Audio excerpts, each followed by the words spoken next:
Vacation ప్లేస్‌లో wedding అంటే very small things కూడా వహ్వా అనిపించేలా ఉంటాయి. వేసుకునే బట్టలు, వడ్డించే విస్తరి, విందు భోజనం, అందాకెందుకు విడిది కోసం ఏర్పాటు చేసిన విల్లా కూడా వెరీ ఇంట్రెస్టింగ్‌గా ఉంది. తెల్లారి లేచేసరికి విల్లా బాల్కనీలోంచి చూస్తే ఏదో వేరే ప్రపంచంలోకి వెల్కమ్ అన్నట్టుగా ఉంది. అందాలలో అహో మహోదయం భూలోకమే నవోదయం.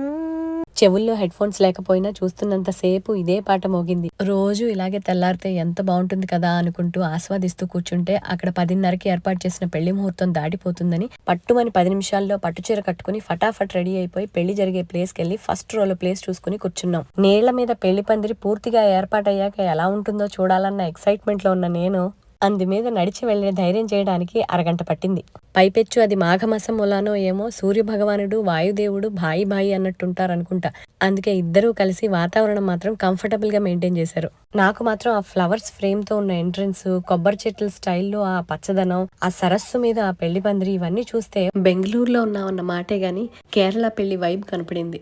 సింపుల్ గా చెప్పాలంటే ఆకాశం దిగి వచ్చి మబ్బులతో వెయ్యాలి మన పందిరి, ఊరంతా చెప్పుకునే ముచ్చట్లా జరగాలి పెళ్ళంతే అని సీతారామ శాస్త్రి గారు రాసిన మాటల్ని చాలా సీరియస్ గా తీసుకున్నారనిపించింది ఈ పెళ్ళోళ్ళు.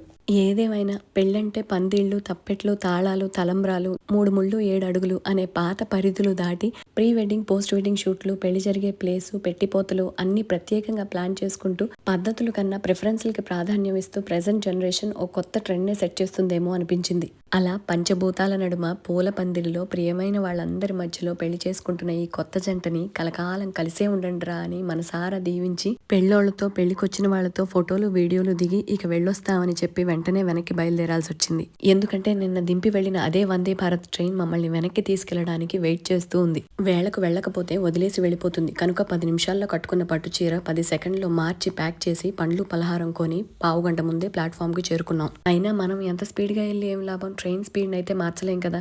ఎర్ర బస్సులా ఎక్కడ పడితే అక్కడ ఎంతసేపో ఎందుకు ఆగుతుందో తెలియకుండా ఆగినప్పుడల్లా దానికి సూపర్ ఫాస్ట్ అని పేరు పెట్టినోడు ఈప్ మీద చీపురు తిరగాలనిపించింది. నయం మా అభిబాబు నెమ్మది కాబట్టి కుదురుగా కూర్చున్నాడు. అదే మా చిచ్చర వీడుకు చైత్రికమ్మ అయితే మా చేత అదే వందే భారత్ లో 100 రౌండ్లన్నా పరిగెట్టించేది. మొత్తానికి అదే రోజు రాత్రి 11ంటికి చేర్చాల్సిన ట్రైన్ డేట్ మార్చి 12:30కి చేర్చింది. ఏం చేస్తాం, తూర్పు తిరిగి దండం పెట్టుకోవడానికి సూర్యుడు ఇంకా రాలేదు కాబట్టి చందమామతోనే చల్లగా గోడు చెప్పుకుంటూ ఇంటికెళ్ళి బొజ్జున్నాం.